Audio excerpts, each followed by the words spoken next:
ஆண்டவர் TMX முறுக்கு கம்பிகளின் அரசன்.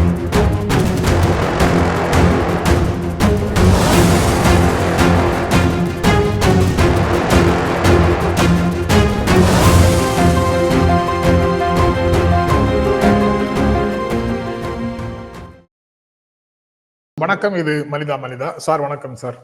வணக்கம்ங்க. வணக்கம். நம்ம நேற்று பேசியதனுடைய தொடர்ச்சி தான் சார். உள்துறை அமைச்சர் சென்னை இங்க தமிழ்நாட்டுக்கு வந்திருக்கிறாரு. தமிழ்நாட்டுக்கான நாடாளுமன்ற இடங்கள் குறையாது அப்படின்னு உறுதியளிப்பது போல சொல்லியிருக்கிறாரு. சூழ்ச்சியான தந்திரமான பேச்சு, கவடமான பேச்சு.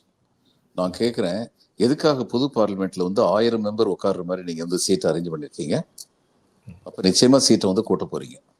அப்ப நிச்சயம் சீட்டை கூட்டும் பொழுது தமிழ்நாட்டுக்கு உள்ள 39 அப்படி 39 இருக்குன்னு சொன்னா, நான் உங்ககிட்ட சொல்லியிருக்கேன், நம்ம 2 வருஷத்துக்கு முன்னாடி பேசும்போதே நான் சொல்லியிருக்கேன், இந்த ப்ரொபோர்ஷனேட் விகிதாச்சாரம் குறைக்கப்படக்கூடாது. அதுலதான் நம்ம ஏமாறாம இருப்போம்.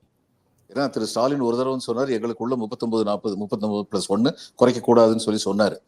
சொன்ன உடனே அடுத்து சன் டிவியில் நடந்துச்சுன்னு சொல்லி நான் இதே தான் சொன்னேன். இல்லை, இது வெறும் 39 பிரச்சனை இல்லை, விகிதாச்சாரம் குறைக்கப்படக்கூடாது. நமக்கு மட்டும் இல்லை, மற்றவங்களுக்கும். எனக்கு என்ன ஒண்ணு விளங்கலைன்னா, ஏன் மற்றவங்க எல்லாம் இன்னும் சும்மா இருக்காங்க? எதுக்கு எடுத்தாலும் நம்ம தான் கத்தணுமா? கேடி ராமாராவ் பேசியிருக்காரு சார். ஓகே. பிஆர்எஸ் சந்திரசேகர் ராவுடைய பையன் நினைக்கிறேன். ஆமா ஆமா ஆமா. ID minister. I fully endorse the views of Tamil Nadu Chief Minister M.K. Stalin. This is penalizing these southern states for their good performance. Effectively implementing family planning programs அப்படின்னு அவர் பேசியிருக்கிறார். But சரி, வரிசையாக இனிமே தான் ஒன்னொன்னா வரும் சார். ஆமா ஆமா. அதற்குள்ளே அதை டிஃப்யூஸ் பண்ற மாதிரி 40 இடங்களுக்கு குறையாது அப்படின்னு உள்துறை அமைச்சர். தமிழ்நாடு முழுக்க கேட்கணும், எங்களுக்கு 40 இடம்னு சொல்லாத, யூபிக்கும் பீகாருக்கும் என்ன இருக்கோ அந்த விகிதாச்சாரத்துல என்ன கொடுக்க போறீங்களோ அந்த விகிதாச்சாரத்துல எங்களுக்கு வேணும், compared to the previous 543 seats அப்படின்னு சொல்லி கேட்கணும். 543ல யூபிக்கு இப்ப 80 இருக்கு சார். ஒரு எளிய புரிதல் பார்த்தா, யூபிக்கு என்ன கொடுக்குறீங்களோ அதுல பாதி தமிழ்நாட்டுக்கு இருக்கணும். அவ்வளவுதான்.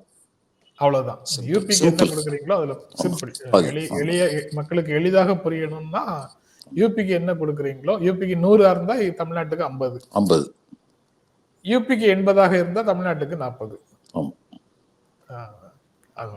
அந்த அஷூரன்ஸுக்குள்ள அதை கொடுத்துருக்காங்களான்னு தெரியல. அந்த அஷூரன்ஸ் கொடுக்கலன்னா, எங்க அம்மாவை பெற்ற தாத்தாவுக்கு 16 பிள்ளைங்க இருந்தாங்க, எங்க அம்மா அப்பாவுக்கு 9 பிள்ளைங்க இருந்தாங்க. என் பிள்ளைகிட்ட நான் சொல்லுவேன், நீ 8 பிள்ளைய பெற்றுக்கோன்னு சொல்லுவேன். அதான் சொல்லணும், வேற என்ன வழி?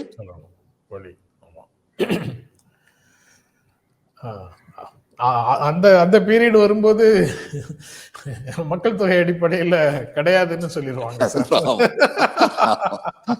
இந்த இதுல கவர்மெண்ட் ஆஃப் இந்தியால அடிக்கடி சொல்லுவோம், ரூல்ஸ் சொல்லுவாங்கல்ல. நாங்க சொல்லுவோம், you show me the man, I will show you the rules. அது மாதிரி மிகப்பெரிய உரிமை இழப்பு, மிகப்பெரிய இழப்பு, ரொம்ப கஷ்டமான ஒரு விஷயம். இது நடந்துகிட்டு இருக்கும்போது, இதை பற்றி பேசிட்டு இருக்கும்போது நீங்க சிரிக்கிறீங்களேன்னு வழக்கமாக சொல்ற குற்றச்சாட்டை யாராவது நண்பர்கள் சொன்னாலும் சொல்லுவாங்க. ஆனா நான் பெங்கால்ல வேலை பார்த்திருக்கேன் 30 வருஷம். இவர் பெங்காலி IAS ஆபீசர் ஒருத்தர் என்கிட்ட சொன்ன வார்த்தை, சிரிக்க கற்றுக்கொள். இங்க உள்ள சிக்கல்கள் நடுவுல சிக்கல்கள்லயே அமிழ்ந்து போயிட்டீங்கன்னா சரி, உனக்கு கார்டியாக் அரெஸ்ட் வரும். சிரிச்சுக்கிட்டே அந்த சிக்கலை எதிர்கொள். அதான் சொல்லி கொடுத்தாரு. நான் அதைத்தான் இன்னைக்கு வரைக்கும் ஃபாலோ பண்ணிட்டு இருக்கேன். அதனால இடுக்கண் வருங்கால் நகுகன்னு வள்ளுவரும் அதான் சொல்லியிருக்காரு. சார், இப்ப வள்ளுவர் சொன்னதெல்லாம் அப்படியே வள்ளுவர் சொன்னதா இல்ல, வள்ளுவர் டைம் மிஷின்ல இங்க சொன்னதைத்தான் அவர் அங்க போய் திரும்ப எழுதி போஸ்டல் ட்ரூத்ல மாத்திட்டாரா அப்படிங்கிற கேள்விகள் எல்லாம் வருது. இன்னைக்கு தவேக 2வது ஆண்டு தொடக்க விழா சிறப்பாக கொண்டாடப்பட்டது. அதுல பேசுற ஒருத்தர் சொல்றாரு, பேண்ட் ஷர்ட் விஜய் போடுறத பார்த்து அவருடைய ரசிகராக முதலமைச்சர் அவரும் பேண்ட் ஷர்ட் போட்டு வர்றாரு அப்படின்னு சொல்றாரு. பேண்ட் ஷர்ட்டுக்கு உரிமை கொண்டாடிட்டாங்க. அதுக்கு அதே மாதிரி நான் ஏற்கனவே வேற ஒரு கோட் அவங்க விஜய் சொன்னதுதான் அப்படின்னு நான் நினைச்சுக்கிட்டு இருக்கிறேன். ஏன்னா பிறப்புக்கும் எல்லா உயிர்க்கும் அப்படிங்கிறது விஜய் தான் சொல்லியிருக்காரு இருக்கும் அப்படின்னு. இருக்கும், நமக்கெல்லாம் இது தெரியாது. நமக்கெல்லாம் அது தெரியாது. அவரு சவர்கார் வந்து சின்ன பேர்டு மாதிரி உருவம் எடுத்து இந்தியாவுக்கு பறந்து வந்தார்ல அந்தமான்ல இருந்து. அது மாதிரி விஜய் வந்து டைம் மெஷின்ல போய் வள்ளுவத்தை வந்து தாத்தா இது வச்சுக்கோங்க, நீங்க சொன்னதை சொல்லுங்க, நான் எழுதி கொடுத்துருக்கேன் அப்படின்னு கூட சொல்லியிருப்பாரு, யாருக்கு தெரியும். முதலமைச்சர் ஸ்டாலினுக்கு தளபதினு ஒரு முன்னாடி திமுக இருக்கக்கூடியவங்க எல்லாரும் சொல்லுவாங்க. இப்பவும் இன்னும் பலர் தலைவரானதுக்கு அப்புறமா அவரை தளபதினு சொல்றவங்க இருக்காங்க, இன்னும் சொல்றாங்க. அதுவும் டைம் மெஷின்ல விஜய் தான் முன்னாடியே போய் தளபதினு அவருக்கு ஒரு பட்டத்தையும் கொடுத்துட்டு வந்தாரோன்னு சந்தேகமா இருக்கும். ஏன்னா விஜய்னு யாரும் சொல்ல மாட்டேங்கிறாங்க கட்சிக்காரங்க. அவர் எல்லாரும் தலைவர், தேவைக்க தலைவர் தளபதி அப்படின்னு தான் சொல்றாங்க. இவர் வந்து ஹாஃப் பேண்ட் போட்டு சின்ன பையனா விஜய் இருந்த போது ஸ்டாலின் போய் நீங்க ஃபுல் பேண்ட் போட்டுங்க, ஒரு நாள் நான் ஃபுல் பேண்ட் போட போறேன், நீங்க இப்பயே நீ மாதிரி போட்டுக்கோங்கன்னு சொல்லி கொடுத்துருக்கலாம். எத்தனையோ சொல்லலாம். ஆமா, எனக்கு ஒரு கட்சி தலைவராக தளபதினு பெயர் வரும், அதை இப்பவே நீங்க வச்சுக்கோங்க அப்படின்னு அவரே சொல்லியிருக்கலாம். இன்னும் என்னென்னலாம் கேட்க போறோம் சார்?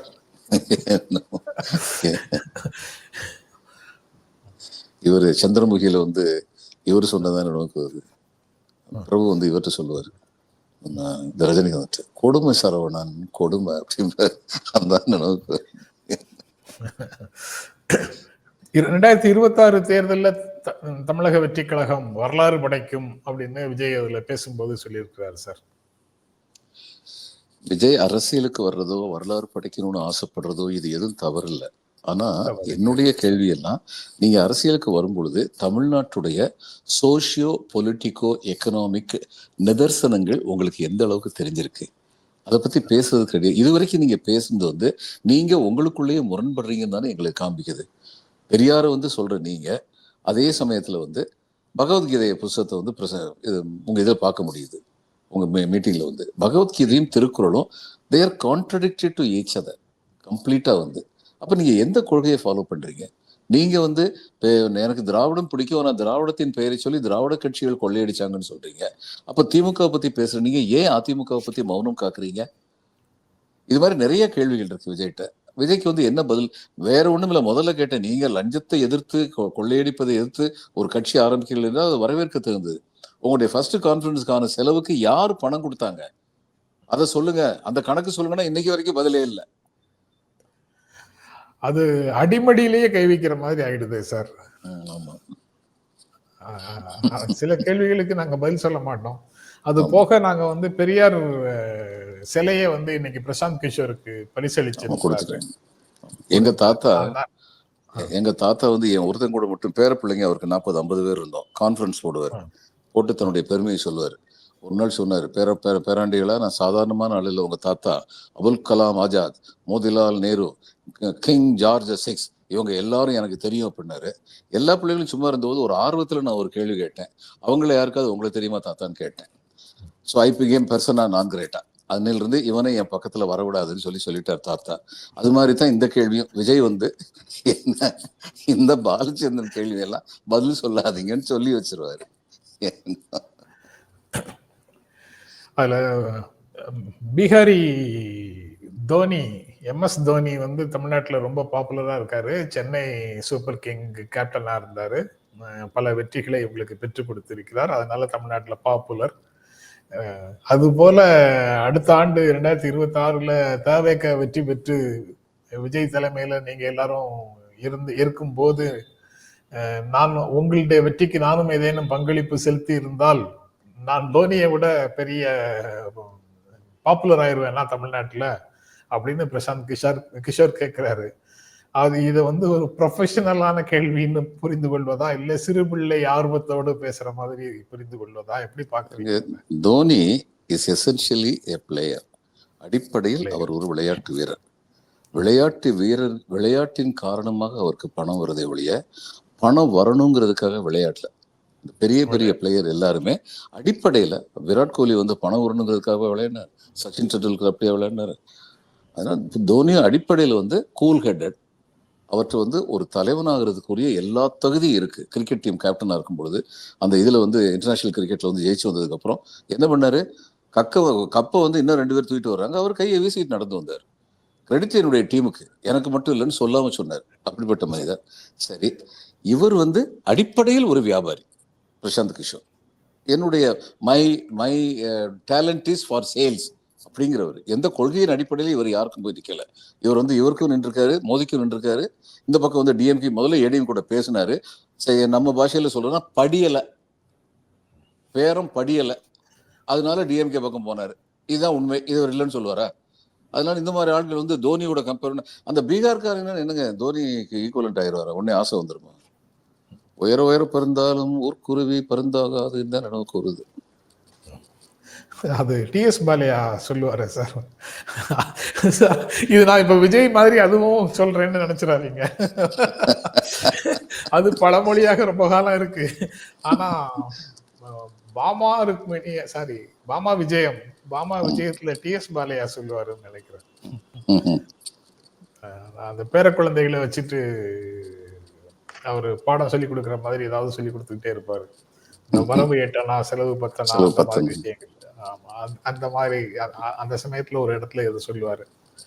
அதாவது பக்கத்து வீட்டுல குடியிருக்கக்கூடிய நடிகையை இங்க வந்து தன்னுடைய வீட்டுக்கு அழைச்சிருப்பாங்க. அவங்க அளவுக்கு இவங்க மேக்கப் போடுவாங்க. ஆமா, அந்த சமயத்துல சொல்ற வசனம் மாதிரி நினைவு இருக்குது. இருக்கலாமா இல்லையா தெரியல.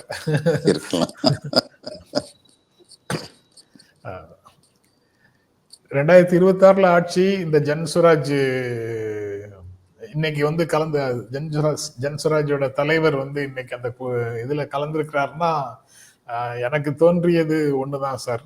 அது ஜன்சுராஜ் வந்து விஜயுடைய தலைமையை ஏற்று முதல்ல ஒரு கூட்டணி கட்சியாக தமிழ்நாட்டுல வந்து சேர்ந்துடுச்சு அப்படிங்கிற உணர்வு தான் எனக்கு வந்தது. இல்ல அவரு இல்ல வந்து இவர் இதுல இருந்து போனாரு, விடுதலை சிறுத்தையில இருந்து போனாரு. அவர் பேர் என்ன? அர்ஜுன் வந்து என்ன சொல்றாருன்னா, ஆல் இந்தியா கூட்டணி அமைச்சிட்டோம் நாங்க அப்படின்னு சொல்லி சொல்றாரு. அப்ப முதல் கூட்டணி கட்சி ஜன்சுராஜோட தான். ஆமா ஆமா. 234 தொகுதிகளுக்கும் கேண்டிடேட் போடுறோம். கிட்டத்தட்ட அந்த டோன்ல தான் பேசுறாங்க. அவர் தான் முதலமைச்சர் அப்படின்னு டோன்ல தான் பேசுறாங்க. அப்ப அதிமுகவோடு கூட்டணிங்கிறதை மறுக்கிறார்களா மறைக்கிறார்களா அப்படிங்கிறது தெரியலையே. என்னைக்கு அப்படி சொல்றாங்க, நாளைக்கு என்ன சொல்லுவாங்க நமக்கு தெரியாது. அவங்களுக்கு ஒரு பெரிய நோக்கம் என்னன்னா, விடுதலை சிறுத்தைகளை வந்து திமுக இருந்து கழட்டி விட்டுறணும். அது பிஜேபிக்கும் அதுதான் நோக்கம், அதிமுகவுக்கும் அதுதான் நோக்கம், இன்னைக்கு விஜய்க்கும் அதுதான் நோக்கம். உடனே அந்த கூட்டணி சிதறிடும் அப்படின்னு நினைக்கிறாங்க. அத கூட்டணி சிதறிடும் அப்படிங்கிறது ஒண்ணு. கூட்டணியிலிருந்து ஒரு சில கட்சிகளை வெளியில் இழுக்கணுங்கிறது ஒன்று சார். இன்னொன்று, சிறுபான்மையினர் வாக்குகளை திமுக கூட்டணிக்கு போகுது, அதை அங்கிருந்து டிரான்ஸ்பர் பண்ணணும் அப்படின்னு நினைக்கிறாங்க. அதனால இப்ப வந்து திமுகவும் பாஜகவும் பேசி வச்சு நாடகங்களை ஏற்றுகிறார்கள். போலி சண்டை இது அப்படிங்கிற மாதிரி விஜய் பேசுறாரு. அதை எப்படி சொன்னாரு? ஆமா அப்படின்னு சொன்னாரு. சொல்லிட்டு என்ன சொன்னாரு, இவங்க 2 பேரும் வந்து இதுல விளையாண்டுகிட்டு இருக்காங்க, Stalin get out, Modi get அவுட்னு விளையாண்டுகிட்டு இருக்காங்க அப்படின்னு சொன்னாரு. அப்ப அது விளையாட்டு தானே. இவர் சொல்றபடி அது சிறுபிள்ளைத்தனமான விளையாட்டு. அடுத்து என்ன சொல்றாரு, இதுல நம்ம பிள்ளைங்கள்லாம் வந்து டிஎன்வி ஃபார் டிகேவி ஃபார் டிஎன்னு சொல்லி போட்டிருக்காங்க. அப்ப அது விளையாட்டு இல்லையா? என்ன பேச்சு இருக்கு, என்ன இதுல அர்த்தம் இருக்கு, எதை புரிஞ்சு வச்சுக்கிட்டு பேசுறாரு? அதாவது பேப்பரை படிச்சுக்கிட்டு தான் பேசுறாருங்கிறது தெரியுது. அதை நான் தவறா சொல்லல. அதாவது முக்கியமான பாயிண்ட் எல்லாம் குறிச்சு வச்சுக்கிட்டு அந்த பாயிண்ட்ல இருந்து எலாபரேட் பண்ணலாம். ஆனா இவர் திணறாரு. ஒரு நிமிஷம் வந்து தேடி தேடி தேடி பாக்குறாரு, அடுத்து எதை பத்தி பேசுறதுன்னு. அடுத்து இதை பத்தி பேசும்போது, இந்த இந்திய முன்மொழி கொள்கையை பத்தி பேசும்போது, ஏன் இவ்வளவு பம்மனும்? ஸ்ட்ராங்கா பேச வேண்டியது என்ன? என்ன அடக்கம் குரல்ல. அதை நீங்க கண்டுபிடிச்சிட்டீங்களா சார்? ஈஸியா கண்டுபிடிச்சேன். நான் மட்டும் கண்டுபிடிக்கலங்க. கிராமத்துல உள்ள எங்க சொந்தக்கார பையன்ட்டு இந்த இதை பார்த்ததுக்கப்புறம் பேசும்போது அவர் பயன்படுத்தின சொல்ல நான் பயன்படுத்துறேன். அவர் என்கிட்ட சொல்றாரு, மாமா தம்பி ரொம்ப பம்முறாரு தம்பி, மாமா ஏன் இவ்வளவு பம்முறாரு அப்படின்னு அவரு கேட்டாரு. அதனாலதான் அந்த வார்த்தையை பயன்படுத்துறேன். அவங்க 3 விஷயத்த சொன்னாங்க சார். கம்யூனலைசேஷன், அதாவது முதல்ல கரப்ஷன், கம்யூனலைசேஷன் அண்ட் டைனஸ்டி அப்படின்னு பிரசாந்த் கிஷோர் சொன்னார். அவர் தானே விஜயனுடைய தேர்தல் வழிகாட்டி, பிரச்சார வழிகாட்டி. அவர் அந்த 3 விஷயத்தை ஒழிக்கணும்னு சொன்னாரு. கம்யூனலைசேஷனை பத்தி எதுவுமே பேசல விஜய். டைனஸ்டி பத்தி பேசுறாரு, இத பத்தி பேசுறாரு, கரப்ஷன் பத்தி பேசுறாரு. சொல்றாரு எங்க கட்சியில பண்ணையார் கிடையாதுங்கிறாரு. நாங்க கேட்கணும், விஜயோட பெரிய பண்ணையார் யார் இருக்காங்க? அரசியலுக்கு வந்து தன்னுடைய முயற்சியில ஒருத்தர் மேல வந்தாருங்கிறது வரவேற்க தகுந்தது. மேல வந்து ஒரு மேலதான் இருக்காரு, கீழே இருக்காரு. அவர் நீ பண்ணையார் தானே. அதனால என்ன பேச்சு இதெல்லாம்? அதுக்கப்புறம் இவர் எந்த அளவுக்கு ஜனங்களுடைய பிரச்சனையை, எம்ஜிஆர் வந்து இது முதலமைச்சர் ஆகிறதுக்கு முன்னாடி ஏறக்குறைய 30 வருஷம் ஆக்டிவ் பாலிட்டிக்ஸ்ல இருந்தாரு. இது 1967 ராதா வந்து அவரை சுட்டதுன்னு சொல்லி வழக்கு நடந்த போது அந்த கிராஸ் எக்ஸாமினேஷன் படிச்சிருக்கேன். வானமாமலை வந்து கேட்கிறாரு இவர்கிட்ட, நீங்கள் திராவிட முன்னேற்ற கழகத்தின் முக்கிய தலைவர்கள் ஒருவரான. எம்ஜிஆர் ரொம்ப கேர்ஃபுல்லா பதில் சொல்லுவார், முக்கிய தலைவர்கள் ஒருவரா அப்படின்னு. அவர் சொல்றாரு, இல்லை, நான் திராவிட முன்னேற்ற கழகத்தின் தீவிர உறுப்பினர் அப்படின்னு தான் சொன்னாரு. ஆனா அத்தனை வருஷமா இருந்திருக்கிறாரு. அவருடைய மன்றங்கள் வந்து, எம்ஜிஆர் மன்றங்கள் வந்து இவங்களுடைய விங்ஸா தான், டிஎம்கேடைய விங்ஸா தான் ஃபங்க்ஷன் பண்ணாங்க. டிஎம்கேல அவர் இருந்த வரைக்கும் ஏழை எளிய மக்கள்கிட்ட அவருக்கு ஒருத்தர் ரொம்ப சாதாரணமான குடும்பத்தை சேர்ந்த ஒருத்தர் வந்து அவருக்கு வந்து தன்னுடைய மகன் கல்யாணத்துக்கு வந்து இன்விடேஷன் அனுப்பி விட்டார் எம்ஜிஆருக்கு. அது ஒரு பெரிய கதையா போயிடுச்சு பின்னாடி. இன்விடேஷன் அனுப்பினார் வழியே எம்ஜிஆர் வரணும், இந்த கோயிலில் போய் இன்விடேஷன் முதல் காப்பி வச்சுட்டு வருவாங்கல்ல, அது மாதிரி இவருக்கு எம்ஜிஆர் தெய்வம் இன்விடேஷன் அனுப்பி விட்டு அதோட ஓதிட்டாரு. எம்ஜிஆர் அதை பார்த்துட்டு விசாரிச்சு சொன்னார், யார் இவர், எங்க இருக்காருன்னு. விசாரிச்சு வந்து அவங்க சொன்னாங்க, கொஞ்சம் கஷ்டப்பட்டு தான் அந்த இடத்துக்கு போகணும்னாங்க. நம்ம போறோம் அன்னைக்கு அப்படின்னாரு. அதுக்கப்புறம் போனா ஒரு இடத்துல கார் நின்று போச்சு. அதுக்கு மேல கார் போறதுக்கு இடம் இல்லை. முந்தின நாள் மழையில வந்து கொஞ்சம் சேறு சகதியமா இருந்தது. அதுல நடந்து போனாரு. நடந்து போய் அவனுக்கு வந்து அவ்வளவு பெரிய ஒரு சந்தோஷத்தை கொடுத்தாரு. எம்ஜிஆர் அதுக்காக வேண்டியதெல்லாம் கூச்சப்பட்டது இல்லை. இந்த மாதிரி இடத்துக்கு நான் போறதா நினைச்சதே இல்லை. இவங்க இது மாதிரி என்ன பண்ணிருக்காரு இவரு இந்த 25 வருஷத்துல? திடீர்னு ஏழைகள் மேல அக்கறை வரப்போதா இனிமே? எம்ஜிஆர் வந்து அரசியல்ல வந்து, நான் வந்து அன்னையில இருந்து இன்னைக்கு வரைக்கும் என்னைக்குமே நான் எம்ஜிஆர் ரசிகன் தான். சினிமாவை பொறுத்த மட்டும் அவர் மாதிரி என்டர்டெயின்மெண்ட் யாருமே கொடுத்தது இல்லை. அந்த ஃபார்முலா தான் இன்னைக்கு வரைக்கும் எல்லாரும் ஃபாலோ பண்ணிட்டு இருக்காங்க தமிழ் சினிமாவில். ஆனா in my opinion he was a political clown. அதையும் நான் வெளிப்படையா சொல்றேன். நான் அவருக்கு அரசியல் புரியாது. அத்தனை வருஷம் வந்து கட்சி உறுப்பினராக இருந்தாரே ஒழிய, அவர் ஒரு நடிகராக இருந்த காரணத்தினால ஏழைகள் மேல அவர் வச்ச அனுதாபம்ங்கிறது உண்மையான அனுதாபம். அந்த இரக்கம்ங்கிறது உண்மையான இரக்கம், அதுல சந்தேகமே கிடையாது. தான் ஏழ்மைப்பட்டு இருந்த மாதிரி அந்த நிலைமை இன்னொருத்தருக்கு வந்துடக்கூடாது, பட்னியா இருக்கக்கூடாதுன்னு நினைச்சது உண்மை. மற்றபடி அவருக்கு ஏன் பட்னியா இருக்காங்க, என்ன சமுதாய காரணங்கள் இருக்குங்கிறத பத்தி அவருக்கு புரிதல் கிடையாது. அவருக்கு அதெல்லாம் வந்து நாடோடி மன்னன்ல டூயட்லயே சொல்லியாச்சு சார். காடு விளைஞ்ச மச்சான் நமக்கு கையங்கால் அப்படின்னு சொல்லியாச்சு சார். அவர் அப்பவே கொள்கை முழக்கமாக நாடோடி மன்னன் தான் அவருடைய அரசியல் முழக்கம். இல்ல அது வந்து சொல்லுவதற்கான வித்து. ஆமா, இது டிஎம்கே ஜெயிச்ச உடனே இவங்க வந்து கேட்டாங்க நிருபர்கள், கட்சியுடைய கொள்கைகள் என்னவாக இருக்கும், அரசின் கொள்கைகள் என்னவாக இருக்கும்னு. அவர் வந்து என்ன பதில் சொன்னார், அன்றைய நாடோடி மன்னன் சொல்லிவிட்டேனே அப்படின்னு தான் சொன்னாரு. அது ஒரு பெரிய லாஃபிங் ஸ்டாக் ஆச்சு அந்நியாரம். அதுல மக்களுடைய எளிய மக்களிடத்துல அவருக்கு இருந்த ஆதரவை பற்றி நீங்க சொல்லும் போது, ஏற்கனவே திமுக நிறுவனர் பேரறிஞர் அண்ணா சொன்னதாக சொல்லப்படுகின்ற ஒரு செய்தியும் உங்க கூட ஷேர் பண்ணணும்னு நினைக்கிறேன் சார். உங்களுக்கு தெரிஞ்சதுதான். ஆனா மக்கள் வந்து எப்படி புரிஞ்சு வச்சிருக்கிறாங்க எம்ஜிஆர் அப்படிங்கிறதுக்காக, அவர் போன இடத்துல நீங்க எம்ஜிஆர் கட்சி ஆள் தானே அப்படின்னு தலைவர் தானே அப்படின்னு கேட்டிருக்காங்க. ஆமா, அண்ணா வந்து கேட்டாங்க. பாலாஜி, நடிகர் பாலாஜி வந்து ஒரு ஏழ்மையா இருக்கவங்களை பார்த்துட்டு இறக்கப்பட்டு 100 ரூபா கொடுத்தாரு. நீ எம்ஜிஆர் தானப்பா, நல்லா இருக்கணும் மகாராஷ்டிரா. நாங்க அதாவது எம்ஜிஆர் தான் அப்படி கொடுப்பாரு அப்படின்னு நம்பிக்கை ஜனங்கள்ட்ட இருந்துச்சு. பல பேர் தெரியாது. இன்னொன்னுங்க, நாடோடி மன்னன் படப்பிடிப்பு சமயத்துல இவர் ரொம்ப சக்கரவணி வந்து வருத்தப்பட்டார். ஏன்னா ஏவிஎம் ஸ்டுடியோல வந்து இவர் வந்து இது கஃபெட்டேரியா ஒன்று திறந்து வச்சிருந்தார் எம்ஜிஆர். அதுல என்ன சொல்லியிருந்தாருன்னா, யாரும் எந்த நேரத்துலயும் போய் எவ்வளவு வேணாலும் சாப்பிடலாம். அவர் சக்கரவணி வந்து மிரண்டு போயிட்டாரு, சாப்பாட்டுலயே பாதி போயிருமே ப்ரொடக்ஷன் காசுல, என்ன பண்ணிட்டு இருக்கான் தம்பின்னு கேட்டார். ஆனா அதுக்கு எம்ஜிஆர் சொன்னது, இதனால எனக்கு இன்னும் பணம் போனாலும் பரவாயில்ல, என் ஸ்டுடியோவுக்கு வந்து வேலை பார்க்க வர்றவங்களுக்கு பசி பட்டினி இருக்க வேண்டாம். அதனால அந்த ஒரு விதத்துல எம்ஜிஆர் வந்து யாராலையுமே குறை சொல்ல முடியாது. ஏன் இவரே கலைஞரே வந்து சொன்னாரு, அவருக்கு டாக்டரேட் கொடுக்கும்போது துரைமுருகன் வந்து அப்போஸ் பண்ண பார்த்தாரு. அப்போ கலைஞர் சொன்னாரு, அவருடைய கொடைத்தன்மையை குறைச்சி மதிப்பிடுறியா, நீயும் நானும் அதில் பலனடையில அப்படின்னு சொல்லி கேட்டாரு. அந்த பெருந்தன்மை கலைஞர் இருந்தது. இவர் 1967 திமுக ஜெயிச்சது மாதிரி, 1977 அண்ணா திமுக ஜெயிச்சது மாதிரி ஒரு புதிய அரசியல் பயணத்தை தொடங்கி வைக்க போகுது 2026 அப்படின்னு பேசுறாங்களே சார். அதோட இத கம்பேர் பண்றாங்க 2026. நீங்க எப்படி பார்க்கறீங்க? 67 வந்து திடீர்னு வந்து ஜெயிச்சாங்களா? 57 15 சீட்டு, 62 50 சீட்டு, 67 138 சீட்டு வாங்கினாங்க. என்.டி. ராமராவை கடவுளா பார்த்தாங்க ஆந்திரால, நம்ம எல்லாருக்கும் தெரியும். அந்த காலத்துல திருப்பதிக்கு வர்ற தெலுங்குஸ் வந்து திருப்பதியில போய் சாஷ்டாங்கமா நமஸ்காரம் பண்ணிட்டு அங்கிருந்து நேர சென்னைக்கு வருவாங்க. ஆனா ஏன்னா நேரம் எல்லா மேஜர் ஸ்டுடியோவும் சென்னையில தான் இருந்தது. என்.டி. ராமராவ் வீடு சென்னையில தான் இருந்தது. நேரம் வந்து என்.டி. ராமராவ் காலையிலேயே வந்து சாஷ்டாங்கமா நமஸ்காரம் பண்ணிட்டு போவாங்க. அப்படிப்பட்ட ஒரு மிகப்பெரிய ஆதரவு அவருக்கு இருந்துச்சு. நம்பர் 1. அதுக்கப்புறங்க எல்லாரும் நினைக்கிறது என்னமோ என்டிஆர் ஆரம்பிச்சு ஒரு வருஷத்துல ஆட்சியை பிடிச்சிட்டாருன்னா அதுக்கு முக்கியமான காரணம் ஒண்ணு இருந்தது. ஆந்திராவில் காங்கிரஸ்ல வந்து ரெட்டி ஆதிக்கம் மிக அதிகமா இருந்தது. அவங்க தான் சிஎம் ஆவாங்கங்கிற நிலைமை இருந்தது. பிரம்மானந்த ரெட்டி ஆகட்டும், சென்னா ரெட்டி ஆகட்டும், வரிசையா நம்ம சொல்லிட்டே போகலாம்.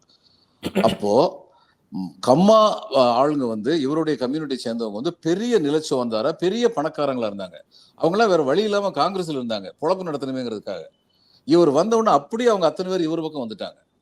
அப்ப இவருக்கு பணபலம், பொருளாதார பலம், ஆள் பலம் எல்லாம் வந்து இவருடைய தனிப்பட்ட கரிஸ்மாவை தவிர மற்ற காரணங்களாலையும் கிடைச்சது.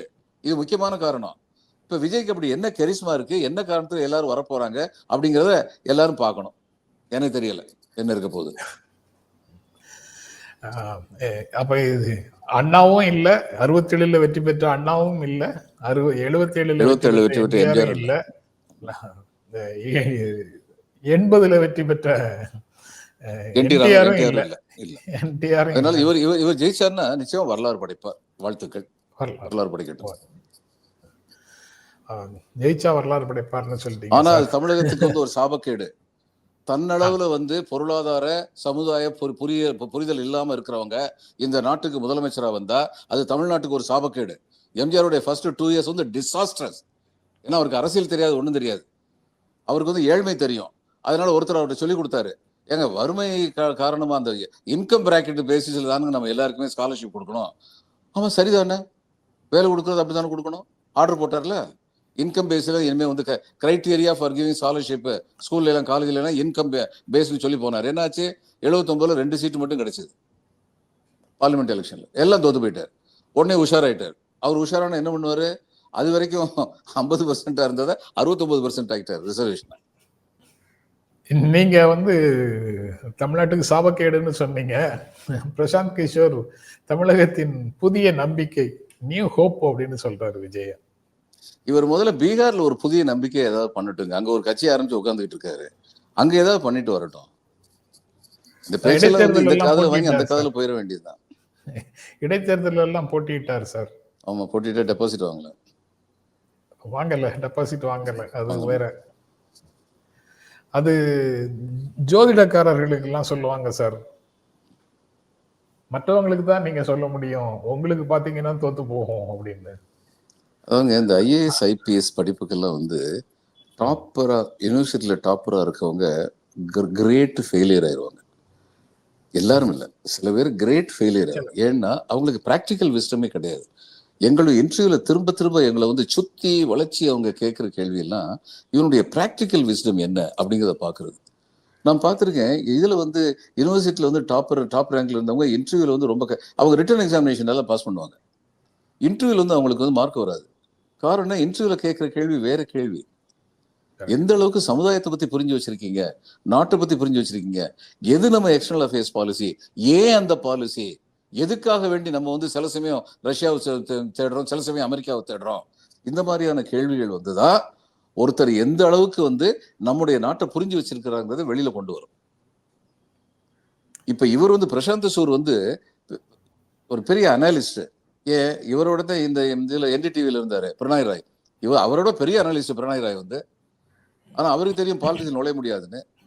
அனலிஸ்டா இருக்கிறதுனால பாலிடிக்ஸ் நுழைய முடியுமா? Politics is different game all together. இப்ப இதுல வந்து நிறைய ஐஏஎஸ் ஐபிஎஸ் ஆஃபீஸர்ஸ் பாலிடிக்ஸ் நுழைஞ்சிட்டு ஏன் ஃபெயிலியர் ஆகிறாங்க? ஏன்னா அவங்களுக்கு இருந்த அமைப்பு என்னன்னா, சொன்னால் என் வார்த்தை இங்க கட்டளை அப்படிங்கிறது 35 வருஷம் கவர்மெண்ட்ல இருக்க வரைக்கும். அரசியலுக்கு வந்ததுக்கு அப்புறம் என் கட்டளைக்கு வார்த்தையின் மதிப்பு கிடையாது அப்படிங்கிறத அரசியல். இதை புரிஞ்சுக்கணும். அடிப்படையில. அதில் Prashanth Kishore will be he has already proved himself to be a failure as a politician. ஏற்கனவே அங்கேயே வந்து குப்பை ஓட்ட முடியல, இங்க வந்து சொல்றாரு. இதெல்லாம் கொஞ்சம் ஓவர்னு உனக்கே தெரியலையா பிரசாந்த்னு கேட்க வேண்டியிருக்கு. வேற ஒண்ணும் இல்லை. ரொம்ப நன்றி சார். ஓகே, வணக்கம். ரொம்ப நன்றி. நாளைக்கு தொடர்ந்து பேசலாம் சார். ரொம்ப நன்றி. கண்டிப்பா. வணக்கம்.